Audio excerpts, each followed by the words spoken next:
Hello everyone and welcome back to my channel take it easy. तो आज इस lecture में हम लोग बात करेंगे controller and auditor general of India CAG of India के बारे में। तो चलिए शुरू करते हैं। तो सबसे पहले बात करते हैं इसके कॉन्स्टिट्यूशनल प्रोविजन के बारे में।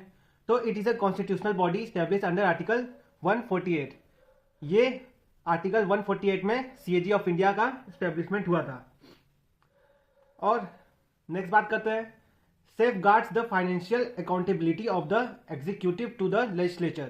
तो लेजिस्लेचर या पार्लियामेंट का जो भी फाइनेंशियली रिलेटेड जो भी खर्चे हैं, जो भी रिसिप्ट है, उसको कौन सेफगार्ड करता है, उसको कौन ऑडिट करता है? Controller and auditor general of India. Next, he is the head of Indian audit and account department. ठीक है, ये हेड होता है इंडिया के ऑडिट एंड अकाउंट डिपार्टमेंट का। नेक्स्ट बात करते हैं independence of CAG. Controller and auditor general of India का टेन्योर देखते हैं। तो ये 6 साल का टेन्योर होता है और अंटिल एज ऑफ 65 ईयर्स, जो भी पहले हो जाए, या तो वो 65 ईयर्स के होंगे तब उन्हें रिटायरमेंट लेनी होगी, या 6 साल पूरे होने पे। ठीक है, 65 ईयर मैक्सिमम एज है। Next, CAG is independent of executive, judiciary and legislative. ये एक इंडिपेंडेंट बॉडी है, एग्जीक्यूटिव, जुडिशरी, लेजिस्लेटिव से भी इंडिपेंडेंट है ये। ठीक है। नेक्स्ट, रिमूवल के बारे में बात करें तो सेम एज सुप्रीम कोर्ट जज। अब सुप्रीम कोर्ट जज का जो रिमूवल होता है वो इम्पीचमेंट के द्वारा होता है, पार्लियामेंट के द्वारा इम्पीचमेंट किया जाता है उनका मिसबिहेवियर या इनकैपेसिटी पे। तो उसी सेम प्रोसीजर के थ्रू सीएजी का भी रिमूवल होता है। Next, post retirement. अब रिटायरमेंट के बाद CAG is not eligible for any government office ensuring impartiality. तो जब ये रिटायर हो जाते हैं तो उसके बाद वो गवर्नमेंट ऑफिस के लिए एलिजिबल नहीं है। नेक्स्ट, इनके salary and service conditions are determined by parliament equal to supreme court जज। सीएजी का जो सैलरी और सर्विस कंडीशन है वो पार्लियामेंट के द्वारा डिटरमाइन किया जाता है, जो कि सुप्रीम कोर्ट के जज के बराबर होता है। Next, administrative expenses of the office of CAG are charge upon the consolidated fund of India. अब जैसे सीएजी है, अब जो सीएजी का ऑफिस है जिसमें बाकी मेंबर्स हैं जो सपोर्ट करते हैं, तो उन सभी मेंबर्स का जो सैलरी है, जो भी एडमिनिस्ट्रेटिव एक्सपेंसेस है, वो कहां से चार्ज होता है? कंसोलिडेटेड फंड ऑफ इंडिया से चार्ज होता है। Next, no minister can represent CAG in parliament. ठीक है, कि पार्लियामेंट में कोई भी मिनिस्टर सीएजी को रिप्रेजेंट नहीं कर सकता। अब बात करते हैं सीएजी के पावर्स और रिस्पॉन्सिबिलिटीज के बारे में। तो first point, audit responsibility. Audit all expenditure from consolidated fund of India, consolidated fund of each state and consolidated fund of each union territory, जहां पे स्टेट लेजिस्लेशन होता है। ठीक है, तो जो भी इंडिया का या सभी स्टेट या यूनियन टेरिटरी जहां पे स्टेट लेजिस्लेचर होता है, उन सभी के जो भी एक्सपेंडिचर है उनका ऑडिट का रिस्पॉन्सिबिलिटी सीएजी का होता है। Next, contingency fund of India and the public account of India. तो कॉन्टीजेंसी फंड ऑफ इंडिया और पब्लिक अकाउंट ऑफ इंडिया से जो भी एक्सपेंडिचर करती है सरकार, जो भी एक्सपेंडिचर करती है गवर्नमेंट, उसका भी ऑडिट का रिस्पॉन्सिबिलिटी सीएजी का होता है। Second point, audit all receipts and expenditure of all central and state government. जितने भी रिसीट्स हैं, जितने भी एक्सपेंडिचर है सेंट्रल और स्टेट गवर्नमेंट का, सबका ऑडिट सीएजी करता है। Next, audit the account of government companies, corporations and authorities finance by the government. अब जितने भी गवर्नमेंट की कंपनी है या पब्लिक कॉर्पोरेशन है या पब्लिक अथॉरिटीज है जो कि फाइनेंस बाय गवर्नमेंट होता है, उनके अकाउंट का ऑडिट भी सीएजी करता है। नेक्स्ट पॉइंट पे बात करें तो submits 3 audit report to president और गवर्नर। तो जो सीएजी है वो 3 ऑडिट रिपोर्ट प्रेजेंट करता है, सबमिट करता है प्रेसिडेंट और गवर्नर को, जो कि है, पहला है audit reports on appropriation account, second audit report on financial account and third audit report on public undertakings. और जो फाइनेंशियल अकाउंट का जो ऑडिट रिपोर्ट होता है उसमें गवर्नमेंट के जितने भी रेवेन्यू है, जितने भी एक्सपेंडिचर है, उसका डिटेल दिया होता है। नेक्स्ट देखते हैं, regulates accounting, prescribes the form in which the accounts of the union and state are to be maintained। तो जो सीएजी है वो प्रेसिडेंट को प्रिस्क्राइब करता है कि किस फॉर्म में जो यूनियन और स्टेट के अकाउंट्स हैं उनको मेंटेन किया जाए। Next, assist public account committee, PAC uses the CAG report to scrutinise the expenditure and finance of the government. अब जो सीएजी है वो अपना रिपोर्ट सबमिट करता है, उसके बाद जो पार्लियामेंट की पब्लिक अकाउंट कमेटी होती है वो उसके आगे एक्शन लेती है और स्क्रूटनाइज करती है एक्सपेंडिचर और फाइनेंस जो भी गवर्नमेंट ने किए हैं। Next, role in auditing local bodies.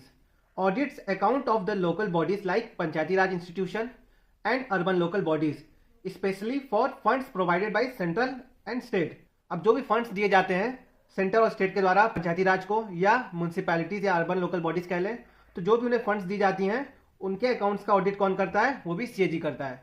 और ये कब करता है? जब प्रेसिडेंट उसे रिक्वेस्ट करे। ठीक है। Next, audit of PSUs.